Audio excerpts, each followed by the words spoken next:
10ನೇ ತರಗತಿ ಪ್ರಥಮ ಭಾಷೆ ಕನ್ನಡ 2025-26ನೇ ಸಾಲಿನ SLC ರಾಜ್ಯ ಮಟ್ಟದ ಪೂರ್ವ ಸಿದ್ಧತಾ ಪರೀಕ್ಷೆ 2 ಮಾದರಿ ಪ್ರಶ್ನೆ ಪತ್ರಿಕೆ ಮತ್ತು ಉತ್ತರಗಳು.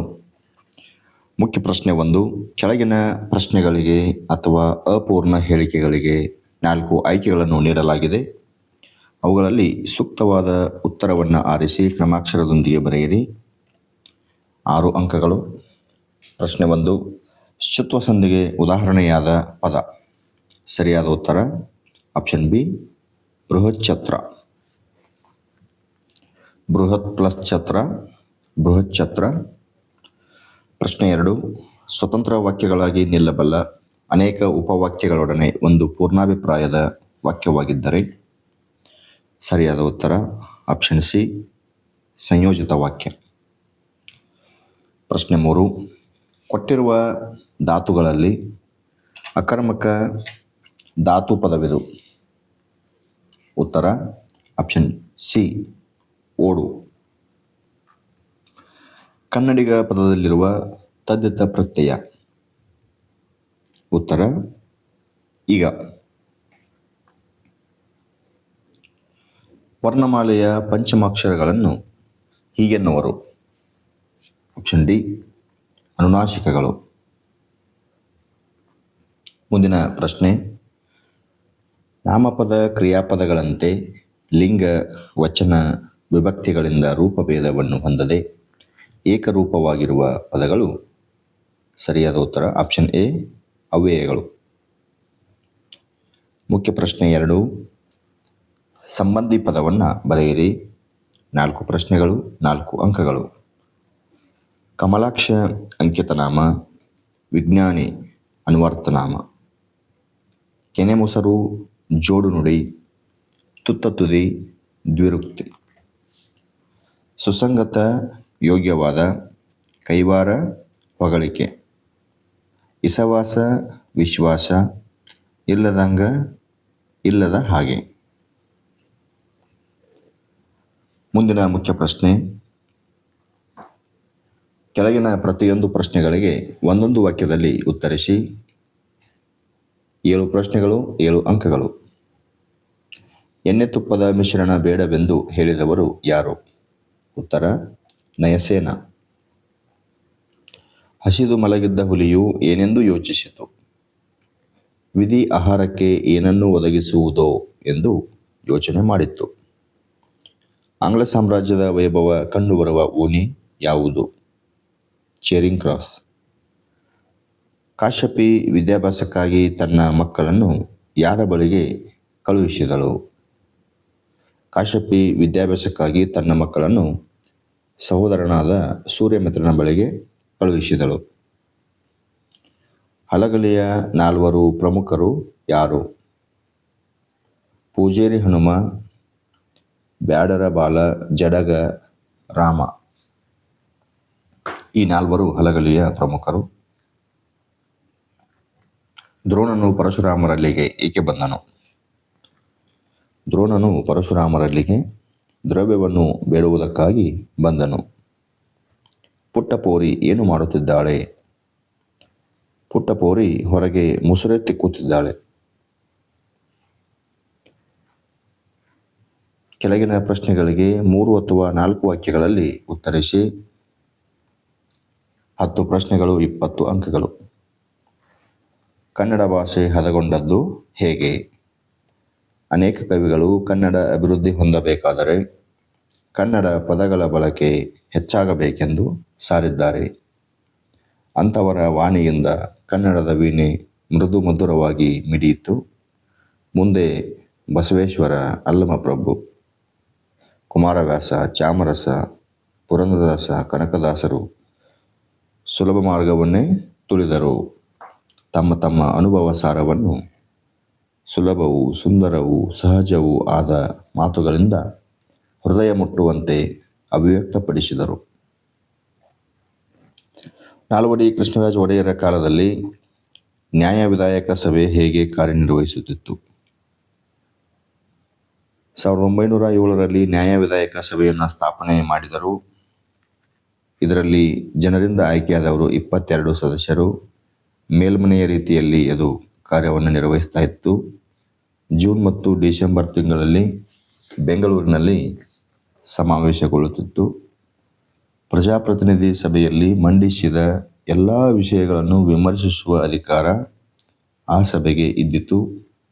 ಯಾವುದೇ ಕಾನೂನನ್ನು ಜಾರಿಗೊಳಿಸಲು ಆ ಸಭೆಯ ಅನುಮತಿ ಅಗತ್ಯವಾಗಿತ್ತು. ಸರ್ಕಾರದ ಖರ್ಚುಗಳನ್ನು ಕಡಿಮೆ ಮಾಡುವ ಅಧಿಕಾರ ಸಹ ಇದ್ದಿತ್ತು. ಮುಂದಿನ ಪ್ರಶ್ನೆ, ಲಂಡನ್ನಿನ ಹೆಣ್ಣು ಮಕ್ಕಳು ಯಾವ ಯಾವ ಕೆಲಸದಲ್ಲಿ ನಿಯುಕ್ತರಾಗಿರುತ್ತಾರೆ? ಉಪಹಾರ ಗೃಹಗಳಲ್ಲಿ, ದೊಡ್ಡ ದೊಡ್ಡ ಅಂಗಡಿಗಳಲ್ಲಿ ಟೈಪಿಸ್ಟ್ ಆಗಿ, ಕಾರಕೋನರಾಗಿ, ಸಿನಿಮಾಗೃಹಗಳಲ್ಲಿ ಜಾಗವನ್ನು ಹುಡುಕಿಕೊಡುವ ಕೆಲಸದಲ್ಲಿ ನಿಯುಕ್ತರಾಗಿರುತ್ತಾರೆ. ಮುಂದಿನ ಪ್ರಶ್ನೆ, ಅಗ್ನಿಭೂತಿ ವಾಯುಭೂತಿಯರು ಸೂರ್ಯಮಿತ್ರನಿಂದ ಕಲಿತ ವಿದ್ಯೆಗಳು ಯಾವುವು? ಅಗ್ನಿಭೂತಿ ವಾಯುಭೂತಿಯರು ಸೂರ್ಯಮಿತ್ರನಿಂದ ಹಗಲು ರಾತ್ರಿ ಎನ್ನದೆ ನಿರಂತರವಾಗಿ ಕಟ್ಟುನಿಟ್ಟಿನಿಂದ ಓದಿ 7-8 ವರ್ಷಗಳೊಳಗೆ 4 ವೇದಗಳು, 6 ಅಂಗಗಳು, 18 ಶಾಸ್ತ್ರಗಳು, ಮೀಮಾಂಸೆ, ತರ್ಕ, ವ್ಯಾಕರಣ, ಪ್ರಮಾಣ, ಛಂದಸ್ಸು, ಅಲಂಕಾರ, ನಿಘಂಟು, ಕಾವ್ಯ ನಾಟಕಗಳು ಎಲ್ಲ ತರಹದ ವಿದ್ಯೆಗಳನ್ನು ಕಲಿತರು. ಹಕ್ಕಿಯ ಹಾರಾಟವನ್ನು ಆಕಾಶಕ್ಕೆ ಹೇಗೆ ಹೋಲಿಸಿದ್ದಾರೆ? ನೀಲಮೇಘಮಂಡಲ ಸಮಬಣ್ಣದಲ್ಲಿ ಹಕ್ಕಿಯ ಕಾಲದ ದೈತ್ಯತೆಯನ್ನು ಸಂಕೇತಿಸುವ ಹಾಗೆ ನಕ್ಷತ್ರಮಾಲೆಯನ್ನು ಧರಿಸಿಕೊಂಡು ಸೂರ್ಯಚಂದ್ರರನ್ನು ಕಣ್ಣಾಗಿಸಿಕೊಂಡು ಹಕ್ಕಿಯು ಹಾರುತ್ತಿದೆ. ಮುಂದಿನ ಪ್ರಶ್ನೆ, ಹಲಗಲಿಯ ಬೇಡರು ದಂಗೆ ಏಳಲು ಕಾರಣವೇನು? ಬ್ರಿಟಿಷ್ ಸರ್ಕಾರ ಅನುಮತಿ ಇಲ್ಲದೆ ಭಾರತೀಯರು ಶಸ್ತ್ರಾಸ್ತ್ರಗಳನ್ನು ಹೊಂದುವಂತಿಲ್ಲ, ತಮ್ಮಲ್ಲಿರುವ ಆಯುಧಗಳನ್ನು ಸರ್ಕಾರಕ್ಕೆ ಒಪ್ಪಿಸಬೇಕು ಎಂಬ ಆದೇಶವನ್ನು ನೀಡಿತು. ಇದನ್ನು ಪೂಜಾರಿ ಹನುಮ, ಬ್ಯಾಡರ ಬಾಲ, ಜಡಗ, ರಾಮ ಮೊದಲಾದವರು ವಿರೋಧವನ್ನು ವ್ಯಕ್ತಪಡಿಸಿದರು. ಆಯುಧಗಳನ್ನು ಸರ್ಕಾರಕ್ಕೆ ಒಪ್ಪಿಸಲಿಲ್ಲ. ಬ್ರಿಟಿಷ್ ಸಿಪಾಯಿಗಳು ಬಂದು ಬಲವಂತವಾಗಿ ಆಯುಧಗಳನ್ನು ಕಸಿದುಕೊಳ್ಳಲು ಪ್ರಾರಂಭಿಸಿದರು. ಇದು ಹಲಗಲಿಯ ಬೇಡರು ದಂಗೆ ಏಳಲು ಕಾರಣವಾಯಿತು. ಭಗತ್ ಸಿಂಗ್ ಜಲಿಯನ್ ವಾಲಾಬಾಗ್ನ ಹತ್ಯಾಕಾಂಡದ ಮಣ್ಣಿನ ಕುರಿತು ತನ್ನ ತಂಗಿಗೆ ಹೇಳಿದ್ದೇನು? ಇದು ಬಹಳ ಪೂಜ್ಯನೀಯವಾದ ಮಣ್ಣು. ಹತ್ಯಾಕಾಂಡದಲ್ಲಿ ಹುತಾತ್ಮರಾದವರ ರಕ್ತದಿಂದ ಈ ಮಣ್ಣು ಒದ್ದೆಯಾಗಿದೆ. ಕ್ರಿಯಾ ಸ್ವಾತಂತ್ರ್ಯ ಎಂದರೇನು? ತನಗೆ ಇಷ್ಟ ಬಂದ ಕೆಲಸ ಮಾಡಲು ವ್ಯಕ್ತಿಗೆ ಅವಕಾಶವಿರುವುದು. ಅದು ಔಪಚಾರಿಕವಾಗಿದ್ದರೆ ಸಾಲದು, ಅದು ಜಾರಿಯಲ್ಲಿರಬೇಕು. ಹಾಗೂ ನಿರ್ದಿಷ್ಟ ಕಾರ್ಯಗಳನ್ನು ಮಾಡಲು ಇರುವ ಪರಿಣಾಮಕಾರಿಯಾದ ಸಾಮರ್ಥ್ಯವಾಗಬೇಕು. ಎಲ್ಲಿ ತನ್ನ ಕೆಲಸದ ಫಲವಾಗಿ ತನ್ನ ಕೆಲಸ, ಮನೆ, ಆಹಾರಗಳನ್ನು ಕಳೆದುಕೊಂಡು ಬಿಡುವ ಭೀತಿ ಇರುವುದಿಲ್ಲವೋ ಅದೇ ನಿಜವಾದ ಕ್ರಿಯಾ ಸ್ವಾತಂತ್ರ್ಯ. ಭಗವಂತನಲ್ಲಿ ಶರಣಾಗುವ ಭಾವ ಅಕ್ಕ ಮಹಾದೇವಿಯ ವಚನದಲ್ಲಿ ಹೇಗೆ ವ್ಯಕ್ತಗೊಂಡಿದೆ? ಚಂದನವ ಕಡಿದು ಕೊರೆದು ತೇದೊಡೆ ಅದು ನೊಂದೆನೆಂದು ಸುಗಂಧವನ್ನು ಬಿಡುವುದಿಲ್ಲ. ಚಿನ್ನವನ್ನು ಕಡಿದು ತೀಡಿದರೂ ಅದು ಹೊಳಪನ್ನು ಕಳೆದುಕೊಳ್ಳುವುದಿಲ್ಲ. ಕಡಿದ ಕಬ್ಬನ್ನು ತಂದು ಗಾಣದಲ್ಲಿಕ್ಕಿ ಅರೆದರೂ ಸಿಹಿಯ ಬಿಡುವುದಿಲ್ಲ. ನಾನು ಹಿಂದೆ ಮಾಡಿದ ಕೆಡಕುಗಳೆಲ್ಲವನ್ನು ತಂದು ಮುಂದಿಟ್ಟರೆ ಅದರಿಂದ ನಿಮಗೆ ತೊಂದರೆ. ನೀವು ಕೊಂದರೂ ನಾನು ಶರಣೆಂಬುದ ಬಿಡುವುದಿಲ್ಲ.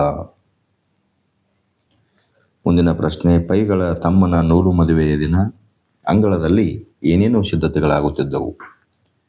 ಚಪ್ಪರದ ಒಂದು ಕಡೆಯಲ್ಲಿ ಲಡ್ಡುಗಳನ್ನು ಕಟ್ಟುತ್ತಾರೆ, ಮತ್ತೊಂದು ಕಡೆ ಮಂಡಿಕೆಗಳನ್ನು ಮಡಿಸುತ್ತಾರೆ, ಬೇರೊಂದು ಕಡೆ ಸೇವಿಗೆಗಳನ್ನು ಒತ್ತುತ್ತಾರೆ. ಜೋಳದ ಗದ್ದೆಯಲ್ಲಿನ ಗಿಳಿಗಳ ಕೋಲಾಹಲದಂತೆ ಗದ್ದಲ.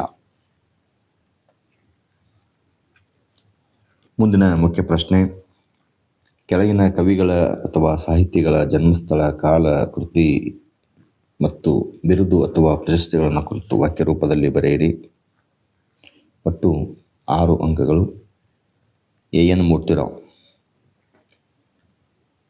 ಮಂಡ್ಯ ಜಿಲ್ಲೆಯ ಅಕ್ಕಿ ಹೆಬ್ಬಾಳಿನವರು. ಇವರ ಕಾಲ ಕ್ರಿಸ್ತಶಕ 1900.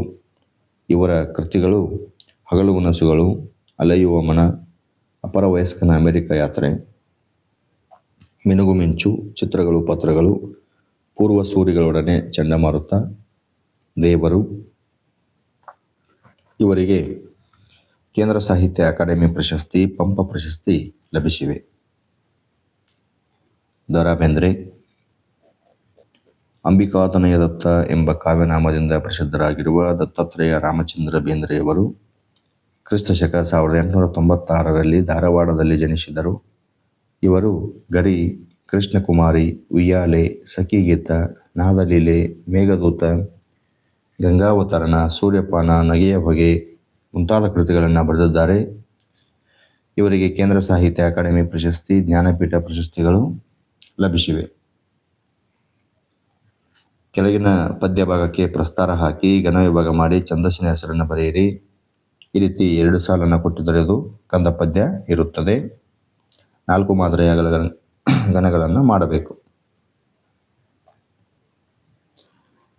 ಅಲಂಕಾರ. ಅಲಂಕಾರದ ಪ್ರಶ್ನೆ 3 ಅಂಕಗಳು. ಒಳಗಿನ ಮಂದಿ ಗುಂಡು ಹೊಡೆದರು ಮುಂಗಾರಿ ಸಿಡಿಲ ಸಿಡಿದಂಗ. ಅಲಂಕಾರದ ಹೆಸರು ಉಪಮಾಲಂಕಾರ. ಲಕ್ಷಣ: 2 ವಸ್ತುಗಳ ನಡುವೆ ಇರುವ ಸಾದೃಶ್ಯ ಸಂಪತ್ತನ್ನು ಪರಸ್ಪರ ಹೋಲಿಸಿ ವರ್ಣಿಸಿದರೆ ಅದು ಉಪಮಾಲಂಕಾರ. ಉಪಮೇಯ: ಒಳಗಿನ ಮಂದಿ ಗುಂಡು ಹೊಡೆಯುವುದು. ಉಪಮಾನ: ಮುಂಗಾರಿನಲ್ಲಿ ಸಿಡಿಲು ಸಿಡಿಯುವುದು.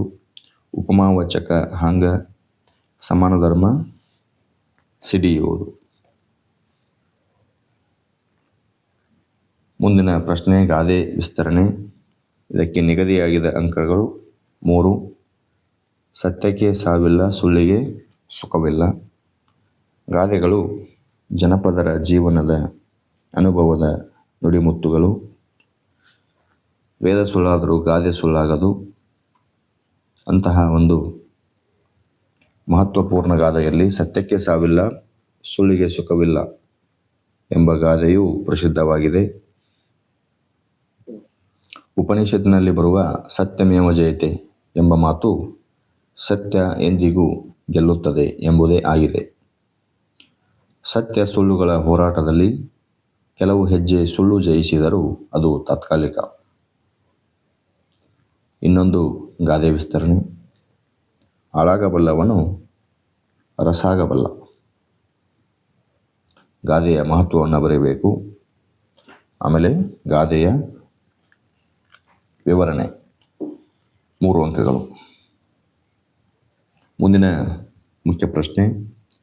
ಕೆಳಗಿನ ವಾಕ್ಯ ಅಥವಾ ಹೇಳಿಕೆಗಳಿಗೆ ಸಂದರ್ಭ ಮತ್ತು ಸ್ವಾರಸ್ಯವನ್ನು ಬರೆಯಿರಿ. ನಾಳೆ ಮಾಡುವುದನ್ನು ಇಂದೇ ಮಾಡು. ಇಂದು ಮಾಡುವುದನ್ನು ಈಗಲೇ ಮಾಡು. ಪ್ರಸ್ತುತ ವಾಕ್ಯವನ್ನು DS ಜಯಪ್ಪಗೌಡ ಅವರು ರಚಿಸಿರುವ ದಿವಾನ್ ಸರ್ ಎಂ ವಿಶ್ವೇಶ್ವರಯ್ಯನವರ ಕಾರ್ಯಸಾಧನೆಗಳು ಕೃತಿಯಿಂದ ಆಯ್ದ ಭಾಗ್ಯಶಿಲ್ಪಿಗಳು ಎಂಬ ಗದ್ಯ ಪಾಠದಿಂದ ಆರಿಸಿಕೊಳ್ಳಲಾಗಿದೆ. ಸಂದರ್ಭ: ವಿಶ್ವೇಶ್ವರಯ್ಯನವರ ಕಾರ್ಯದಕ್ಷತೆಯನ್ನು ಕುರಿತು ವಿವರಿಸುವ ಸಂದರ್ಭದಲ್ಲಿ ಲೇಖಕರು ಈ ಮಾತನ್ನು ಹೇಳಿದ್ದಾರೆ. ಸ್ವಾರಸ್ಯ: ವಿಶ್ವೇಶ್ವರಯ್ಯನವರ ನಿಸ್ವಾರ್ಥ ಸೇವೆ, ವಾಸ್ತವ ಚಿಂತನೆ, ದಕ್ಷ ಆಡಳಿತ, ಕೆಲಸದ ಬಗ್ಗೆ ಇದ್ದ ಅವರ ತುಡಿತ ಆದರ್ಶವಾಗಿತ್ತು ಎಂಬುದು ಸ್ವಾರಸ್ಯಕರವಾಗಿ ಮೂಡಿಬಂದಿದೆ. ಮುಂದಿನ ಸಂದರ್ಭ: ಅವರಿಗೆ ಅವರವರ ಪ್ರಜ್ಞೆಯೇ ದೇವರಾಗಿತ್ತು. ಈ ವಾಕ್ಯವನ್ನು ದೇವನೂರು ಮಹಾದೇವ ಅವರು ಬರೆದಿರುವ ಎದೆಗೆ ಬಿದ್ದ ಅಕ್ಷರ ಎಂಬ ಕೃತಿಯಿಂದ ಆಯ್ದ ಎದೆಗೆ ಬಿದ್ದ ಅಕ್ಷರ ಎಂಬ ಗದ್ಯ ಭಾಗದಿಂದ ಆರಿಸಿಕೊಳ್ಳಲಾಗಿದೆ. ಮುಂದಿನ ಸಂದರ್ಭ: ಹೊರಗೆ ಯುದ್ಧದ ಹೆಸರಿನಲ್ಲಿ ಮನುಷ್ಯ ಜೀವಿಗಳ ಸಾಮೂಹಿಕ ಕೊಲೆಯಾಗುತ್ತಿದೆ. ಈ ವಾಕ್ಯವನ್ನು ಸಾರಾ ಅಬುಬಕ್ಕರ್ ಅವರು ರಚಿಸಿರುವ ಚಪ್ಪಲಿಗಳು ಕಥಾ ಸಂಕಲನದಿಂದ ಆಯ್ದ ಯುದ್ಧ ಎಂಬ ಗದ್ಯ ಭಾಗದಿಂದ ಆರಿಸಿಕೊಳ್ಳಲಾಗಿದೆ. ಮುಂದಿನ ಸಂದರ್ಭ: ನೆಲಕಿರಿವೆನೆಂದು ಬಗೆದಿರೆ ಛಲಕಿರಿವೆಂ. ಈ ಸಾಲನ್ನು ಮಹಾಕವಿ ರನ್ನನ ಸಾಹಸ ಭೀಮ ವಿಜಯಂ ಕಾವ್ಯದಿಂದ ಆಯ್ದ ಚಲಮನೆ ಮೆರೆವೆಂ ಎಂಬ ಪದ್ಯ ಭಾಗದಿಂದ ಆರಿಸಿಕೊಳ್ಳಲಾಗಿದೆ. ಮುಂದಿನ ಸಂದರ್ಭ ಬೇರೆ ಬಣ್ಣವನೇ ಕಾಣೆ. ಈ ವಾಕ್ಯವನ್ನು ಕುವೆಂಪು ಅವರು ರಚಿಸಿರುವ ಪಕ್ಷಿ ಕಾಶಿ ಕವನ ಸಂಕಲನದಿಂದ ಆಯ್ದ ಹಸುರು ಎಂಬ ಪದ್ಯದಿಂದ ಆರಿಸಿಕೊಳ್ಳಲಾಗಿದೆ. ಪ್ರಶ್ನೆ 38. ಈಗಳೊಂದು ಅಡಕೆಯುಂ ಇಲ್ಲ ಕೈಯೋಳ್. ಪಂಪ ಮಹಾಕವಿ ರಚಿಸಿರುವ ವಿಕ್ರಮಾರ್ಜುನ ವಿಜಯಂ ಕೃತಿಯಿಂದ ಆಯ್ದ ಕೆಮ್ಮನೆ ಮೀಸೆ ಒತ್ತನೆ ಎಂಬ ಪದ್ಯ ಭಾಗದಿಂದ ಆರಿಸಿಕೊಳ್ಳಲಾಗಿದೆ. ಮುಂದಿನ ಮುಖ್ಯ ಪ್ರಶ್ನೆ, ಪದ್ಯ ಭಾಗವನ್ನು ಪೂರ್ಣಗೊಳಿಸಿ 4 ಅಂಕಗಳು. ಕಲುಷಿತವಾದಿ ನದಿ ಜಲಗಳಿಗೆ ಮುಂಗಾರಿನ ಮಳೆಯಾಗೋಣ, ಬರಡಾಗಿರುವಿ ಕಾಡು ಮೇಡುಗಳ ವಸಂತವಾಗುತ್ತಾ ಮುಟ್ಟೋಣ. ಕೆಳಗಿನ ಪದ್ಯ ಭಾಗವನ್ನು ಓದಿ ಅರ್ಥ ಮಾಡಿಕೊಂಡು ಅಡಕವಾಗಿರುವ ಮೌಲ್ಯವನ್ನು ಆಧರಿಸಿ ಸಾರಾಂಶವನ್ನು ಬರೆಯಿರಿ. 4 ಅಂಕಗಳು. ಇದು ಕೌರವೇಂದ್ರನ ಕೊಂದೆ ನೀನು ಪದ್ಯದಿಂದ ಬಂದಿರತಕ್ಕಂತಹ ಪ್ಯಾರಾಗ್ರಾಫ್. ಮುಂದಿನ ಪ್ರಶ್ನೆ, 8 ಅಥವಾ 10 ವಾಕ್ಯಗಳಲ್ಲಿ ಉತ್ತರವನ್ನು ಬರೆಯಿರಿ. ಈ ವರ್ಷ ನೀಲನಕ್ಷೆ ಇರುವುದರಿಂದ ಗದ್ಯ ಪಾಠಗಳಿಂದ ಶಬರಿ ಪಾಠದಿಂದ ಮಾತ್ರ 8-10 ವಾಕ್ಯದ ಪ್ರಶ್ನೆಯನ್ನು ಕೇಳ್ತಾರೆ. ಹಾಗಾಗಿ ನಾವು ಶಬರಿ ಪಾಠದಿಂದ 8-10 ವಾಕ್ಯದ ಪ್ರಶ್ನೆಗಳನ್ನು ಮಾತ್ರ ಓದಿಕೊಂಡರೆ ಸಾಕು. ಆಮೇಲೆ 8-10 ವಾಕ್ಯದ ಪ್ರಶ್ನೆ ಒಂದು ಗದ್ಯ ಭಾಗದಿಂದ ಕೇಳುತ್ತಾರೆ, ಮತ್ತೊಂದು ಪದ್ಯ ಭಾಗದಿಂದ ಕೇಳುತ್ತಾರೆ. ಗದ್ಯ ಭಾಗದಿಂದ ಒಂದೇ ಪಾಠದಿಂದ 2 ಪ್ರಶ್ನೆಗಳನ್ನು ಕೇಳ್ತಾರೆ. 2ರಲ್ಲಿ ನಾವು ಒಂದನ್ನು ಆಯ್ಕೆ ಮಾಡಿಕೊಂಡು ಬರೆಯಬೇಕು. ಅದೇ ರೀತಿ ಪದ್ಯ ಭಾಗದಿಂದ ಸಂಕಲ್ಪ ಗೀತೆ, ಕೌರವೇಂದ್ರನ ಕೊಂದೆ ನೀನು, ವೀರಲವ ಪದ್ಯಗಳಿಂದ ಮಾತ್ರ 8-10 ವಾಕ್ಯದ ಪ್ರಶ್ನೆಗಳನ್ನು ಕೇಳ್ತಾರೆ. ಆ 3 ಪದ್ಯಗಳನ್ನು ಓದ್ಕೊಂಡ್ರೆ ಸಾಕು. ಆಮೇಲೆ ಇಲ್ಲಿಯೂ ಸಹಿತ ಹಾಗೆ ಒಂದೇ ಪದ್ಯದಿಂದ 2 ಪ್ರಶ್ನೆಗಳನ್ನು ಕೇಳ್ತಾರೆ. ಆ 2 ಪ್ರಶ್ನೆಗಳಲ್ಲಿ ನಮಗೆ ಯಾವುದು ಸುಲಭ ಅನಿಸುತ್ತೋ ಅದನ್ನು ಆಯ್ಕೆ ಮಾಡಿಕೊಂಡು ನಾವು ಅದನ್ನು ಬರೆಯಬೇಕು. ಇಲ್ಲಿ ವೀರಲವ ಪದ್ಯದಿಂದ 8-10 ವಾಕ್ಯದ ಪ್ರಶ್ನೆಯನ್ನು ಕೇಳಿದ್ದಾರೆ. ಮುಂದಿನ ಮುಖ್ಯ ಪ್ರಶ್ನೆ, ಕೆಳಗಿನ ಗದ್ಯ ಭಾಗವನ್ನು ಮನಸ್ಸಿನಲ್ಲಿ ಓದಿಕೊಂಡು ಕೊಟ್ಟಿರುವ ಪ್ರಶ್ನೆಗಳಿಗೆ ಉತ್ತರವನ್ನು ಬರೆಯಿರಿ. ಈ ಗದ್ಯ ಭಾಗವನ್ನು ನಾವು ಓದಿಕೊಂಡು ಕೊಟ್ಟಿರ್ತಕ್ಕಂತಹ 2 ಪ್ರಶ್ನೆಗಳಿಗೆ ಉತ್ತರವನ್ನು ಬರೆದರೆ ನಾವು ಸುಲಭವಾಗಿ 4 ಅಂಕಗಳನ್ನು ಪಡೆದುಕೊಳ್ಳಬಹುದು. ಮುಂದಿನ ಮುಖ್ಯ ಪ್ರಶ್ನೆ, ಪತ್ರಲೇಖನ. ಇದಕ್ಕೆ ನಿಗದಿಯಾಗಿರ್ತಕ್ಕಂಥ ಅಂಕಗಳು 5 ಅಂಕಗಳು. ವಿದ್ಯಾರ್ಥಿಗಳೇ, ಇಲ್ಲಿ ಒಂದು ಖಾಸಗಿ ಪತ್ರ ಮತ್ತು ಒಂದು ವ್ಯಾವಹಾರಿಕ ಪತ್ರವನ್ನು ಕೊಟ್ಟಿರುತ್ತಾರೆ. ಆ 2ರಲ್ಲಿ ನಮಗೆ ಯಾವುದು ಸುಲಭ ಅನಿಸುತ್ತೋ ಅದನ್ನು ಆಯ್ಕೆ ಮಾಡಿಕೊಂಡು ಬರೆಯಬೇಕು. ಮೊದಲನೇದು ವ್ಯಾವಹಾರಿಕ ಪತ್ರ. ಇವರಿಂದ ಇವರಿಗೆ, ಮಾನ್ಯರೇ, ವಿಷಯ, ಈ ರೀತಿ ವ್ಯಾವಹಾರಿಕ ಪತ್ರವನ್ನು ಬರೆಯಬೇಕು. ಕೊನೆಗೆ ಇಂತಿ ನಿಮ್ಮ ವಿಶ್ವಾಸಿ ಹೊರವಿಳಾಸ ಇವರಿಗೆ, ಇವರಿಂದ ಬರೆಯಬೇಕು. ಅಥವಾ ಇನ್ನೊಂದಿದೆ, ಇದು ಖಾಸಗಿ ಪತ್ರ. ಖಾಸಗಿ ಪತ್ರವನ್ನು ಈ ರೀತಿ ಬರೆಯಬೇಕು. ಮುಂದಿನ ಮುಖ್ಯ ಪ್ರಶ್ನೆ, ಪ್ರಬಂಧ. ಪ್ರಬಂಧಕ್ಕೆ ನಿಗದಿಯಾದ ಅಂಕಗಳು 5. 2 ಪ್ರಬಂಧಗಳನ್ನು ಕೊಟ್ಟಿರುತ್ತಾರೆ. ನಾವು ಪ್ರಬಂಧವನ್ನು ಪೀಠಿಕೆ,